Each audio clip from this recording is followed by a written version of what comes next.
les digo que hay que tomar las cifras más allá de los discursos que en algunas ocasiones pueden estar basados en la pasión que da la política o que despierta la política, ¿no? Entonces, yo les hablaba de lo que es el índice de transparencia y de percepción de transparencia y combate a la corrupción de Transparencia Internacional, en donde pues son especialistas en la materia, analistas de riesgo, gente de la academia, gente de los negocios que justamente analiza pues las condiciones de un país, la situación de un país, las políticas públicas, las acciones, y que lamentablemente pues nos coloca nuevamente entre los más corruptos del mundo. Les estaba yo diciendo que 31 del 0 a 100, pues prácticamente, donde 100 es el máximo, pues prácticamente estamos en los países más corruptos, y de la OCDE, pues ni decir. Pero aquí me interesa mucho cómo lo mencionas, una situación estable. Quiere decir que ni hemos mejorado ni hemos empeorado, pero si tomamos en cuenta lo que decíamos que fue el sexenio anterior, pues entonces está terrible, ¿no? Una muy mala noticia, Marta, sí, y como tú bien lo mencionas, justamente estos indicadores nos dan una visión panorámica de cómo está la situación en nuestro país, al menos por lo pronto en la percepción de corrupción, que es lo que mide el índice de percepción de Transparencia Internacional, pero los índices que hace aquí el INEGI también son muy dicientes respecto de la situación. El índice de experiencia de corrupción entre el año 2018 y 2019 se incrementó. La percepción de corrupción entre el año 2018 y 2019 disminuyó. Entonces, tanto las disminuciones como los incrementos son realmente estadísticamente poco, pues digamos, poco importantes. Entonces, por eso me atrevo a señalar que existe una estabilidad, digamos, en la cantidad o en la forma en la que seguimos percibiendo la corrupción. A ver, si aquí analizamos lo que nos acabas de decir, el índice de experiencia en materia de corrupción es cuando nos preguntan o los encuestados les preguntan, ¿usted ha estado involucrado, ha sido víctima de la corrupción? Una persona dice sí o no. Ese índice aumentó, es decir, más personas se vieron involucradas en un acto de corrupción, pero cuando le preguntas a la gente, ¿usted cree? Es decir, la percepción, esa mejoró. ¿Aquí tiene que ver en algo la narrativa presidencial? Completamente, Marta. Tiene que ver mucho con eso. Tiene que ver con el hecho de que recurrentemente en el discurso, diariamente nos hacen saber que la corrupción ha disminuido, y en ocasiones se ha atrevido a decir que hasta la corrupción desapareció, que ya no hay corrupción. Entonces, efectivamente, el discurso sí tiene mucho que ver con la forma en la que la sociedad percibe cómo se está viviendo la corrupción. Pero cuando les preguntas si han sido víctimas de corrupción, si ellos han dado una mordida o si les han solicitado corrupción y ellos la han dado, eso se ha incrementado.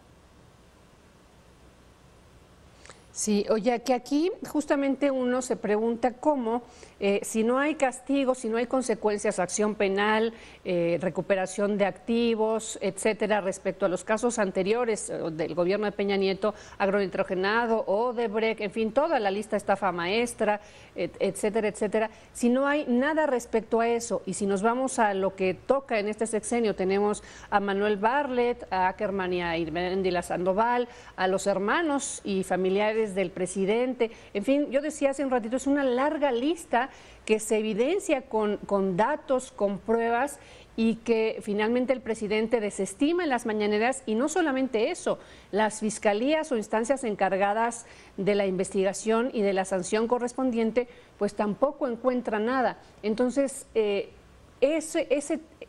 uno a veces dice, ¿cómo es posible que si todo eso ha pasado, sigamos creyendo en las palabras o en las narrativas? Tienes toda la razón. Y, por ejemplo, el día de hoy veía yo algunas estadísticas respecto del nivel de aceptación que tiene el presidente, y tiene un nivel de aceptación de más del 50%. Eso no se ha movido mucho desde que inició su administración al día de hoy. 56. Y Y tiene mucho, mucho que ver, Marta, justamente con la forma en la que él ha descrito y ha definido la corrupción. Llevamos 4 años escuchando que la corrupción es que seas rico, que seas neoliberal, que tengas empresas, eh, como si esto, o sea, si tener dinero, tener riqueza económica, incluyera ya de inmediato pues el hecho de que se obtuvo a través de corrupción. Esto ha tenido un efecto realmente importante en cómo es que la gente entiende la corrupción.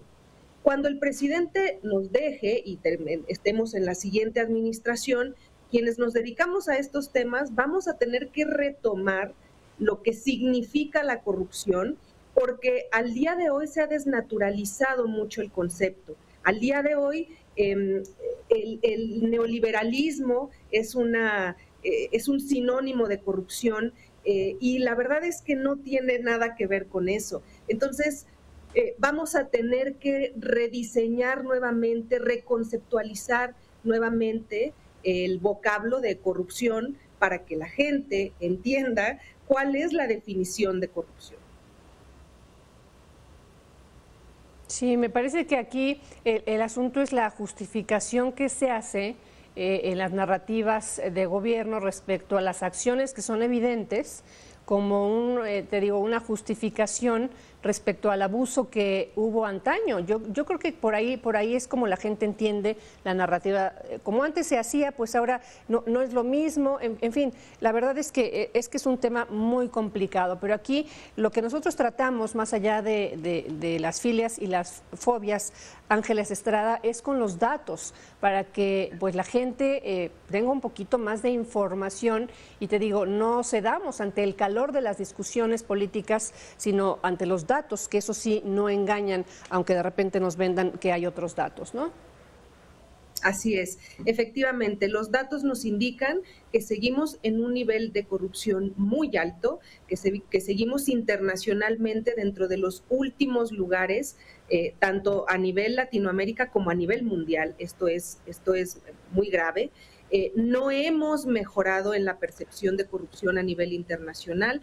Entonces, seguimos en un estadio de corrupción, pues digamos como estable desde la administración de Peña Nieto al día de hoy.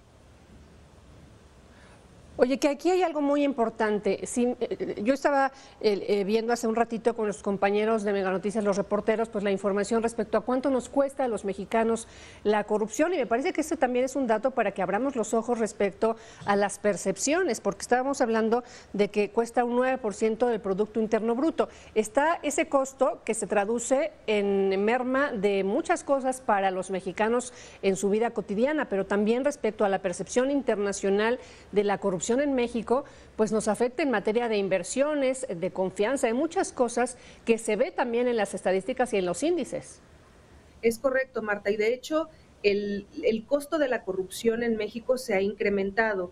En el 2019 era cerca de 2,800 pesos por persona. En el 2020 estamos hablando del orden de 3,000 pesos por persona al año. Es muchísimo dinero, Marta. A lo mejor para alguien que tiene capacidad económica estable y suficiente para hacer frente a la corrupción con la que vivimos nosotros los mexicanos, podría parecernos que no es tanto dinero, pero si tú lo comparas con lo que gana una persona, por ejemplo el salario mínimo, te vas a dar cuenta que los más afectados son las personas de bajos ingresos. Entonces, esto es un dato muy, muy importante el que mencionas, el del incremento del costo de la corrupción. Pues te agradecemos mucho, Ángeles Estrada, tu tiempo y tu disposición para entender y deshebrar este asunto de la corrupción en México, más allá de las filias y las fobias. Muchísimas gracias. Marta, muy buenas tardes. Gracias.